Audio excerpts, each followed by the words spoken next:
Mi nombre es Oscar Eduardo Acuña. Esta es mi identificación.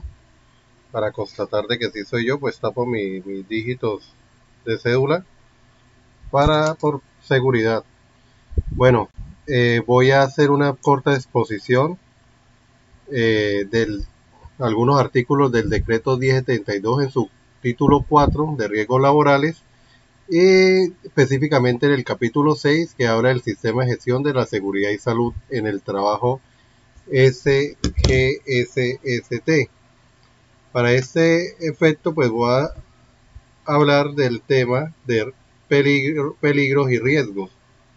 Entonces, si vamos a mirar en la parte de norma, empezamos a mirar los artículos de este decreto, vamos a encontrar que dentro de las obligaciones que tiene el empleador, en el artículo 2.2.4.6.8, que habla de las obligaciones de los empleadores, nos dice que el empleador está obligado a la protección de la seguridad y salud de los trabajadores acorde con lo establecido en la norma vigente. Dentro del sistema de gestión de la seguridad y salud en el trabajo, en la empresa, el empleador tendrá, entre otras, las siguientes obligaciones. Son varias. Para este caso, que vamos a hablar de peligro y riesgo, voy a nombrar que es la sexta. Gestión de los peligros y los riesgos. Debe adoptar disposiciones efectivas para desarrollar las medidas de identificación de peligro, evaluación y valoración de los riesgos establecidos, de establecimiento de controles que prevengan daños a la salud de los trabajadores y o contratistas en los equipos e instalaciones. Esta es una de las obligaciones que tiene que cumplir el empleador. Otra de las obligaciones es que está, valga la redundancia, obligado a cumplir todo lo que está escrito en la normativa colombiana. Y pues aquí estamos viendo que el artículo lo dice, o sea, tiene que manejar un sistema de gestión de peligros y riesgos, debe evaluarlo y debe establecer controles, ¿cierto? Si seguimos mirando la norma más abajo, vamos a encontrar ya como tal el artículo 2.2.4.6.15, que habla de la identificación de peligro, evaluación y valoración de los riesgos. ¿Qué nos dice este artículo?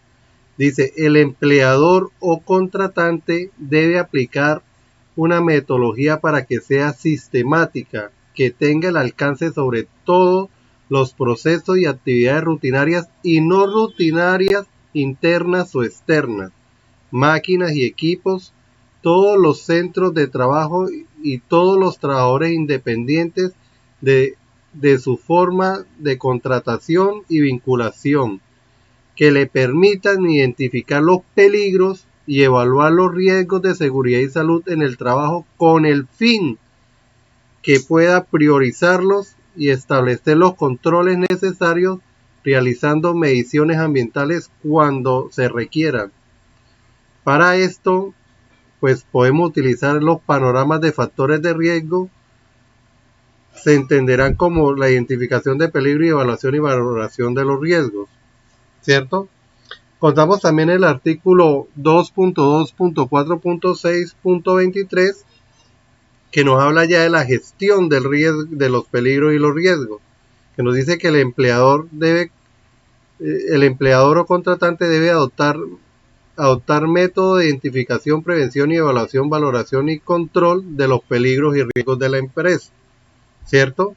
En el siguiente artículo, el artículo 2.2.4.624, nos habla de las medidas de prevención y control. Dice, las medidas de prevención y control deben adoptarse con base al análisis de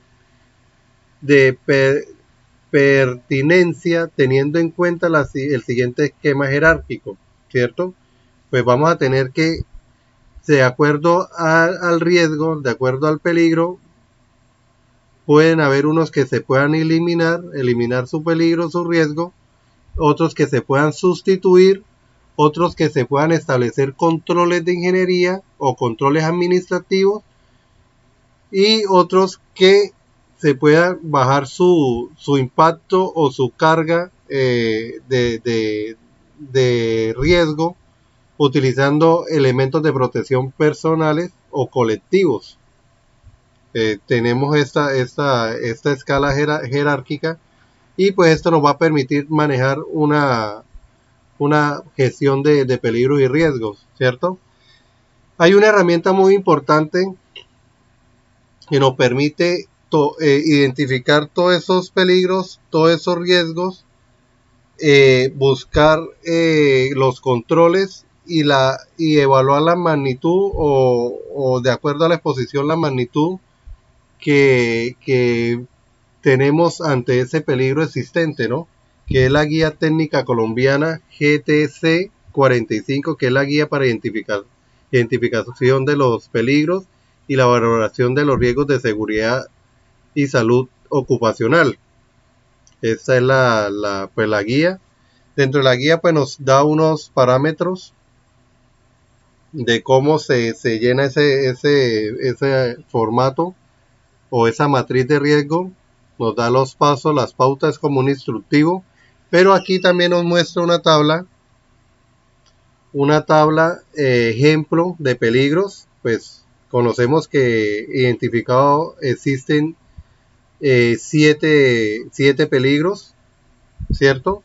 Que serían los biológicos, físicos, químicos, psicosociales, biomecánicos, condiciones de seguridad y fenómenos naturales. Cada uno de ellos pues trae lo que son sus riesgos, ¿cierto? Pues en los biológicos podemos encontrar los virus, las bacterias, los hongos, parásitos, entre otros. Entre los físicos, el ruido, la iluminación, las vibraciones, la temperatura, la presión atmosférica. Entre los químicos, los polvos orgánicos, las fibras, líquidos y nieblas, entre otros, y así en los distintos otros peligros. Nos dan como una tabla de guía. Obviamente pueden salir más riesgos de estos peligros. Solo es un ejemplo como para basarnos. Pero de acuerdo a esos riesgos vamos a hacer una evaluación de exposición de acuerdo al tiempo que duremos en interactuar con ese peligro, ¿no? Usted sabe que a mayor tiempo pues aumenta la posibilidad de que ese riesgo o ese peligro se materialice y nos ocasione un incidente, ¿cierto? Entonces debemos implementar controles para que no se llegue a esa materialización del riesgo, ¿no? Entonces aquí hay un ejemplo de cómo quedaría la matriz. Le subo una amiguita. Entonces aquí nos habla vamos a tomar como ejemplo el proceso de mantenimiento. Pues aquí está más o menos cómo es la matriz. Dice zona lugar, dice oficina de contabilidad y compra. Actividad, mantenimiento locativo. Aquí lo subo. Dice mantenimiento locativo de oficinas administrativas. Tareas, pintar paredes. Rutinario, sí o no, sí es rutinario. ¿Qué peligros se identifican? Manejo inadecuado de herramientas manuales. Clasificación, es mecánico. Efectos posibles, heridas o golpes. Controles existentes, en la fuente no hay ninguno. En el medio se hace la inspección de las herramientas. Capacitación al personal en el uso adecuado de las herramientas. Y bueno, un control en el individuo pues no se tiene, no se contempla. Evaluación del riesgo. Nivel de eficiencia, pues yo le dije que es un instructivo, pues viene desglosado de acuerdo al tiempo de exposición. Entonces hay una calificación, ¿no? Pues dice nivel de eficiencia tiene 2, nivel de exposición tiene 4, nivel de probabilidad, que vendría siendo la evaluación del nivel del el resultado entre la multiplicación del nivel de deficiencia por el nivel de exposición. Esto nos daría 2 por 4, 8. Y de acuerdo a eso, pues nos daría un rango si es eh, eh, alto, medio o bajo. Pues aquí nos da medio, ¿cierto? Que sería la interpretación del nivel de la probabilidad. O sea que tenemos una probabilidad media de sufrir algún incidente. Nos dice aquí nivel de consecuencia, pues tenemos que es 25. Y aquí el nivel del riesgo de la intervención 200. Y esto nos da una interpretación del nivel de riesgo número 2, ¿cierto? Dice valoración del riesgo, aceptabilidad del riesgo, no. Número expuesto, hay 6 personas expuestas al riesgo, que son las que interactúan. Y dice, por consecuencia, cortadas, contusiones. Dice, existencia, requisitos legales, dice que sí hay. Y pues aquí tenemos señalizaciones, advertencias, controles administrativos. Dice, como control tenemos generar y aplicar un análisis de trabajo seguro ATS previo a la ejecución de las actividades. Aquí tenemos otro control que dice equipos, elementos de protección personal.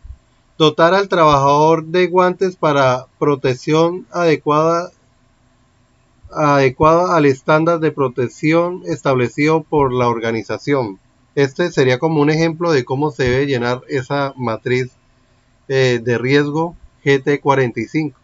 Entonces, de esto era lo que quería conversarles sobre una parte del capítulo 6 eh, del decreto 1072 del 2015. Entonces, muchas gracias.